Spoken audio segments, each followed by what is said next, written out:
Injuries क्या क्या हुई? इंजरीज फटीग की वजह से शोल्डर में पेन, बैक की वजह से लोअर बैक पेन, रनिंग वगैरह की वजह से नी पेन वगैरह स्टार्ट करने लग गए। जब मैंने 75 हार्ड स्टार्ट किया था राम राम सारा ने तो मैंने सोचा नहीं था कि इतना ज्यादा फटीग रहेगा, क्योंकि इस पूरे चैलेंज में एक भी दिन आपको रेस्ट नहीं मिलता है। रोज आपको 2 वर्कआउट करना है, जिसमें से एक होता है आउटडोर वर्कआउट और एक इंडोर वर्कआउट। आज डे 74 है, कल चैलेंज कंप्लीट हो जाएगा। क्या क्या इंजरीज आई आपकी इसमें? इसके अंदर फटीग ऑलमोस्ट एवरी डे ही रहता था, बिकॉज एक वर्कआउट से अगर हील होना शुरू होते तो सेकंड वर्कआउट का टाइम हो जाता था, और पूरे दिन एक भी रेस्ट रहता नहीं था। डाइट भी अपन स्किप कर नहीं सकते, no cheat meal at all, no parties at all, no alcohol consumption, everything. 75 days तक बिल्कुल मिलिट्री डिसिप्लिन के अंदर आपको रहना है। ओके, और डाइट के बारे में? डाइट आप अपने मैक्रोज को कंप्लीट करो, माइक्रोज को कंप्लीट करो। डेली अगर आपका गोल, जैसे मेरा वेट गेन का था, तो 3000 कैलोरी रोज लेना बहुत चैलेंजिंग होता था। 5 मील्स अ डे और विद वर्कआउट्स लेना, तो कभी कभी टाइम मैसअप हो जाता है, कभी कुछ बहुत सारे चैलेंजेस आते हैं इसके साथ में। बट थैंक गॉड कर लिया मैंने। ऑलमोस्ट 74th डे आज, कल लास्ट डे 75 का। इंजरीज क्या क्या हुई?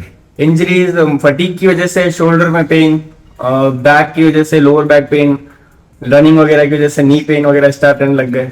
तो हमारे व्यूअर्स को और आप क्या बताना चाहेंगे? अगर कोई 75 हार्ड करना चाहे तो उसको क्या ध्यान रखना चाहिए? अगर आप 75 डेज हार्ड करना चाह रहे हो एज ए फिटनेस चैलेंज, तो मैं चाहता हूँ आप इसको ऑप्ट नहीं करें, बट एज इसको चैलेंज और डिसिप्लिन मेंटेन रखने के लिए करना चाहते हो, then go for it, because this is a mental toughness challenge.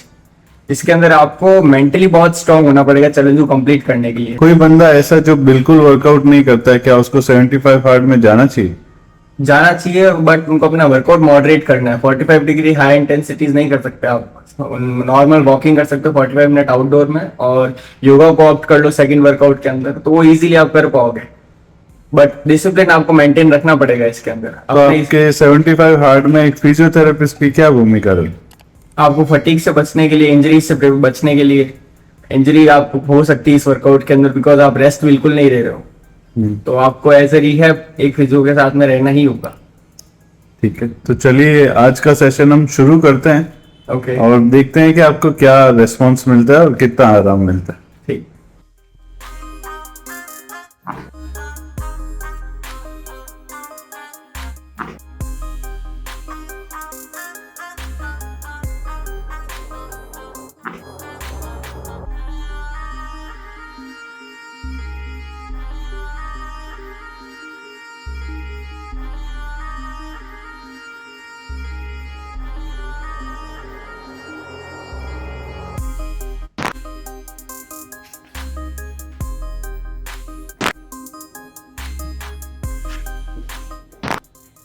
Cupping के बारे में मैंने सुना था कि अगर काफी लंबे टाइम का फटीग है तो ये हेल्पफुल होता है कि आप एक लंबे टाइम के फटीग को हील कर सके। और